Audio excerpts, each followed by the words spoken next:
Hello everyone. In this video, we are going to talk about refraction of light, the two laws of refraction and refraction of light when it is passing through a glass slab. Then we will discuss about one of the important laws of refraction, that is Snell's law. So let us begin the class. You have already studied in 10th standard about refraction. We know that when a beam of light obliquely passes from one transparent medium to another transparent medium, a part of light gets reflected back into the first medium while the rest enters the other medium. So here you can see that here we have a medium 1. Okay, then you just imagine this as another medium. It can be the glass slab or something else. Okay, so this is the medium 2. Then a ray of light, this is the incident ray, a ray of light. It is passing from one transparent medium to another transparent medium obliquely. Okay, then you can see here we have drawn one normal. This dotted line is actually representing the normal which is passing through this point of incidence here. This one is actually a normal which is normal to this surface, okay, which separates the two media. So when a ray of light passes from one transparent medium to another transparent medium, a part of that light will be reflecting back or will get reflected back to the same medium while the rest enters the other medium. So here actually a ray of light represents a beam of light. Okay, then that is a beam of light. When it is obliquely passes from one transparent medium to another, a part of it gets reflected back into the first medium while the rest enters the other medium. So here actually a ray of light represents a beam of light. And the direction of propagation of an obliquely incident ray of light that enters the other medium changes at the interface of the two media. So this is actually the interface of the two media, medium 1 and medium 2. That is above the surface we have medium 1 and below this we have medium 2. So when this ray of light is incidenting on this surface which separates the two media, medium 1 and medium 2, actually this ray of light was supposed to go through this dotted line straight path, but it cannot go through that straight path. Why? Because it is entering to another medium. Okay, so obviously its direction changes. Okay, the direction of propagation of an obliquely incident ray of light that enters the other medium changes at the interface of the two media. Okay, so this phenomenon is actually called as refraction of light. There are two laws of refraction. So here you can see that this is the incident ray. A part of it is getting reflecting back to the same medium. The rest enters to the other medium, but its direction, you can see that this ray was supposed to go through the straight line path, but it cannot go through that straight line path. It changes its direction. Okay, and it follows another direction for its propagation to the medium 2 or through the medium 2. Okay, so that phenomenon is actually called as refraction of light. Now, there are two laws of refraction of light which are experimentally obtained by Snell, an astronomer and a mathematician. The two laws of refraction of light are the incident ray, the refractor ray and the normal to the interface at the point of incidence all lie in the same plane. So here you can see that the angle marked between the incident ray and the normal as I, that is the angle of incidence, and the angle between the normal and the reflector ray, that is the angle of reflection. But according to the law of reflection of light, angle of incidence will be equal to angle of reflection. That is why this angle and this angle are represented by the same angle I. Okay, then here we have the refractor ray. So the angle between the refractor ray and this normal, no, that is the angle of refraction R. So as per the law of refraction, the incident ray, the refractor ray and the normal to the interface at the point of incidence all lie in the same plane. Okay, then the second one is the ratio of sine of angle of incidence. That is, sine is a trigonometric function that you might have studied in mathematics. Okay, sine of angle of incidence. Alright, to the sine of angle of refraction is a constant. Okay, as per the law of refraction of light, sin I by sin R equal to a constant. That is the ratio of sin of angle of incidence to the sin of angle of refraction is a constant. Okay, so here I is actually the angle of incidence, which is the angle between the incident ray and the normal. Alright, then R, it is the angle of refraction, which is the angle that the refracted ray makes with the normal. Okay, so we can write sin I by sin R equal to a constant. This constant is actually refractive index of the second medium with respect to the first medium. Okay, sin I by according to as per the law of as per the law of refraction of light, we have this ratio sin I by sin R as a constant. That constant is actually equal to refractive index n. Alright, refractive index of the second medium with respect to the first medium. So here we have a medium 2, here we have the first medium. Okay, medium 1 is the medium through which the light enters to the other medium, or where the incident ray is. Okay, that's the first medium, and where we have the refracted ray, that medium is the second medium. Okay, light enters to the second medium. Okay, so N21 is actually the refractive index of the second medium with respect to the first medium. And this one, no, I'm taking this as equation number 1, sin I by sin R equal to a constant, which is equal to N21. This is actually a well-known Snell's law of refraction. Okay, this one is actually called as Snell's law of refraction. Refractive index, it is actually a measure of the bending of a ray of light when passing from one medium into another. Refractive index of the second medium with respect to the first medium, that is N21, is actually a characteristic of the pair of media, and it also depends on the wavelength of light. Okay, that is a refractive index is a constant for the light of a given color and for the given pair of media, and it is independent of the angle of incidence. That is, for example, if you are taking air, water, the pair of media as air and water, you will be and you are using blue colored light as the obliquely incident ray of light, then you will be getting some value for the refractive index of water with respect to the air. Similarly, if you are taking the pair of media as air and glass, okay, glass is different from water, no? So if you are taking the pair of media as air and glass, and you are choosing the same blue colored light as the incident ray, but you will be getting some other value for the refractive index, because you see the media has changed, no? In the first case, the pair of media was air and water. In the second case, it was air and glass. So you will be getting some other refractive index. Similarly, you can take the same air, water, that pair of media, and if you are using the incident ray as the blue colored light, you will be getting one particular value as the refractive index of water with respect to the air. Similarly, if you are taking a red colored light as the incident ray, then you will be getting some other value as the refractive index of water with respect to the air. So refractive index is a constant for the light of a given color and for the given pair of media, and it is independent of the angle of incidence. Okay, now from this expression of Snell's law, sin I by sin R equal to a constant, which is equal to N21. Right, we have sin I divided by sin R equal to a constant, which is a refractive index n of the second medium with respect to the first medium. That is N21. Okay, now if N21 is greater than 1. Okay, if N21 is greater than 1, we can write sin I divided by sin R as greater than 1, no? Okay, if N21 is greater than 1, then sin I by sin R, obviously it will be greater than 1. Okay, so from this we can write what? Sin I is greater than what? Sin R. Okay, sin I is greater than sin R, or you can write it as angle of incidence I will be greater than angle of refraction R.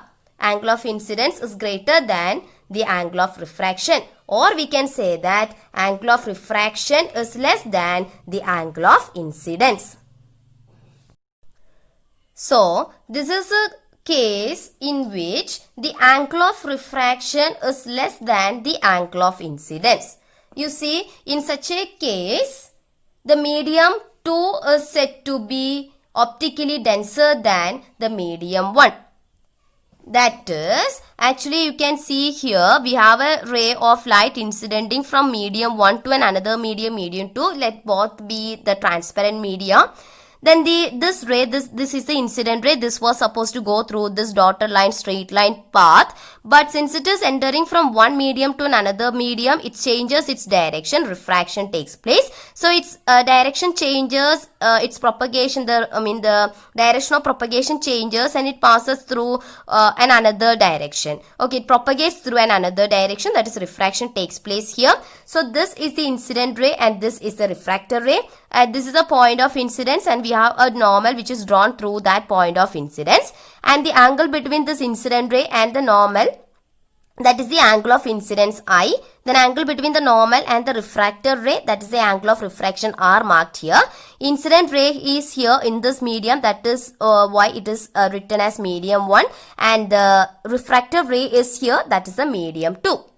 Okay, so this is actually the case in which the angle of, you see, angle of incidence is this much, but angle of refraction is only this much. Okay, so it is very clear that angle of refraction in this situation, in such a case, the angle of refraction is less than the angle of incidence. Okay, so in such a case, medium 2 is said to be, that is, if angle of refraction is less than the angle of incidence, then medium 2 is said to be optically denser than medium 1. Okay, that is, this medium can be taken as a denser medium, and this medium medium 1 can be taken as the optically rarer medium among these two media.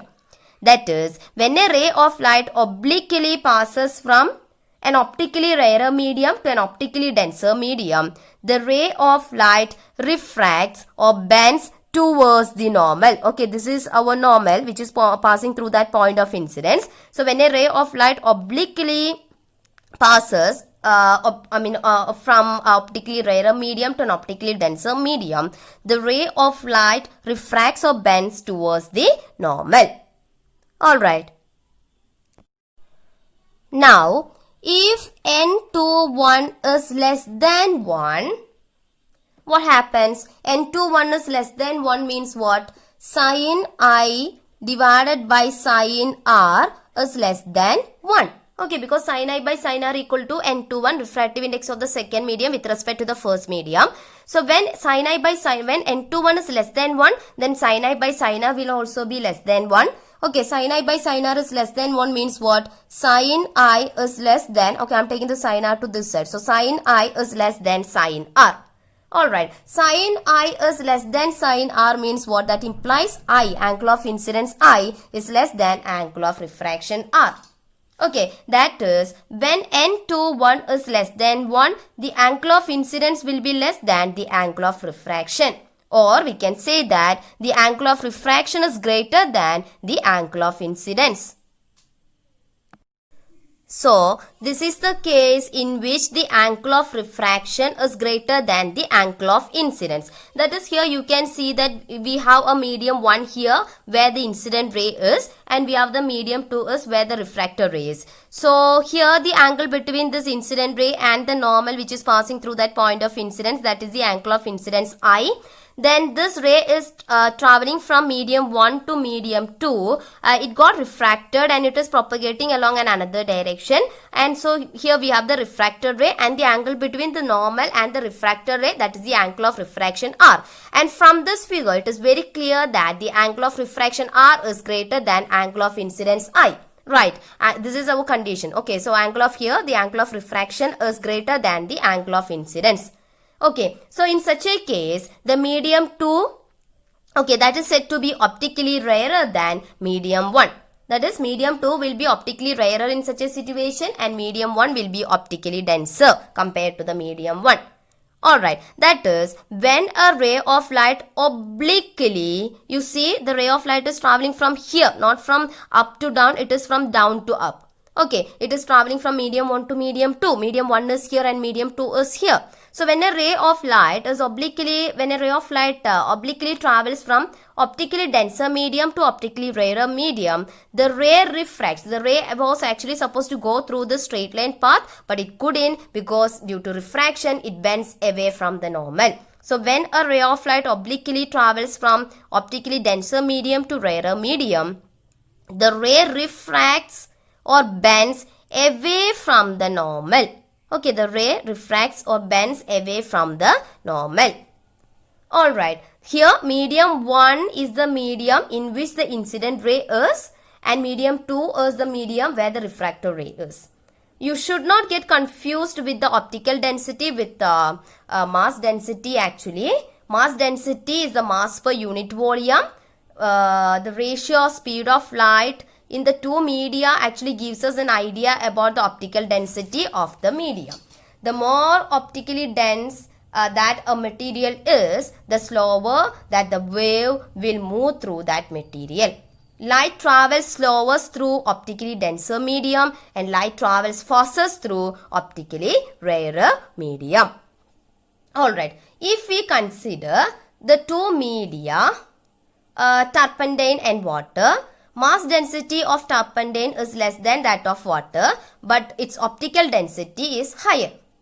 Okay, so optical density is different from mass density. Both are not the same.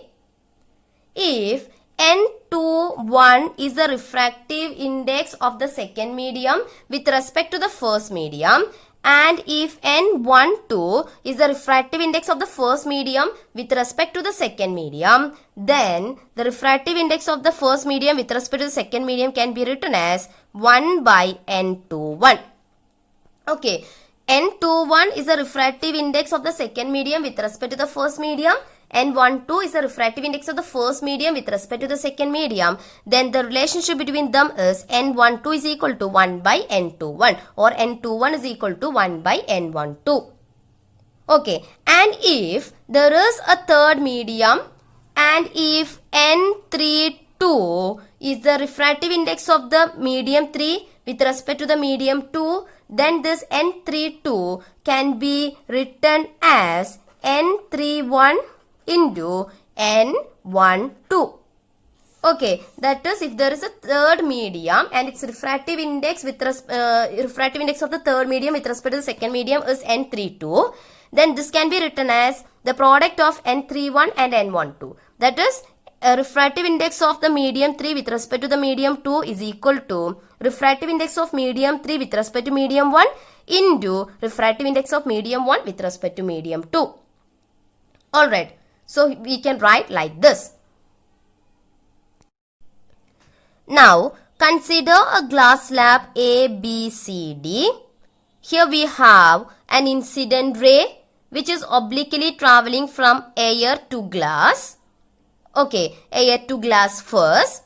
So, it gets refracted towards the normal. And this ray travels through the glass and incident on this surface. So, for this surface, this ray can be considered as the incident ray, and it gets refracted away from the normal since the ray is traveling from optically denser medium to optically rarer medium. Okay, so for a rectangular glass slab, refraction takes place at two interfaces. One is at air glass interface, another one is glass air interface. Here you can see that here we have air, then glass slab, so the medium is glass, and again here we have air. So here we have a ray of light which is obliquely incidenting from air to glass. So it is traveling from an optically rarer medium to denser medium. It moves towards the normal and it is incidenting on this interface which separates glass and air.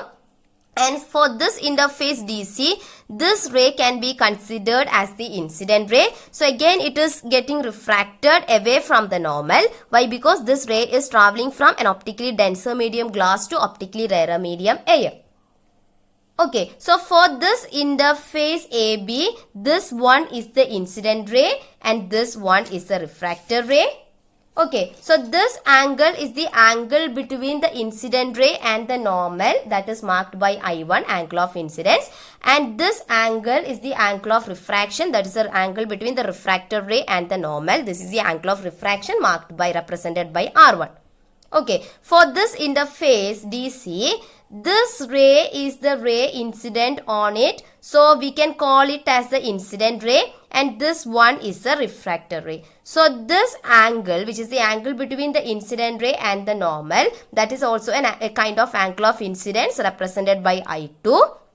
And this one, it is the angle between the angle of the refractor ray for this interface and the normal. So that is actually marked by R2. Okay, so as a whole, the glass slab is considered. This ray can be called as the incident ray, and this ray can be called as the emergent ray. Since this is the ray which is emerging out from the glass slab when we consider the whole glass slab. Okay, here both these angles will be the same, that is I1 and R2. This is the incident ray. Okay, actually the ray was supposed to go through the straight line path, but refraction takes place, it moved towards the normal. And also this ray was supposed to go through the straight line path, but again here refraction took place and the ray moved away from the normal. Okay, so here this angle, this is the incident ray. When we consider the whole glass slab together, this is the incident ray, and this is the ray which can be called as the emergent ray. So this is the ray which is emerging out from the glass slab. So here these two angles, that is I1 and R2, okay, this can be called as the emergent angle or emerging angle of emergence. Okay, so for this glass slab, this I1 and R2 will be the same. So we can write R2 is equal to I1. Okay, these two angles will be the same. R2 equal to I1. Alright, so that is in this glass slab, so in the case of glass slab, when we consider the refraction through glass slab, we got one result as I1 equal to R2. This angle and this angle, both this angle will be the same. Okay, if it is 30 degree, this also would be 30 degree. Alright, now and the emergent ray, this one is the emergent ray which is emerging out from the glass slab, and this is actually the incident ray. I mean it is actually the actual path of the incident ray, this dotted line. Okay, they will be parallel. Okay, that is the emergent ray is parallel to the incident ray or actual path of the incident ray, but it is laterally displaced. Okay, it is laterally displaced from the actual path of the incident ray. It is laterally displaced. Both are parallel, but this emergent ray is laterally displaced from the actual path of the incident ray. Okay, the emergent ray does suffer lateral displacement or lateral shift with respect to the incident ray. So in this video, we have just discussed about the basics of refraction of light, the two laws of refraction, Snell's law of refraction, then what happens to the ray of light or the path of the ray of light when it is traveling from an optically rarer to denser and denser to rarer medium. Then we have discussed about the refraction through a glass slab. I hope you understood this. Thank you.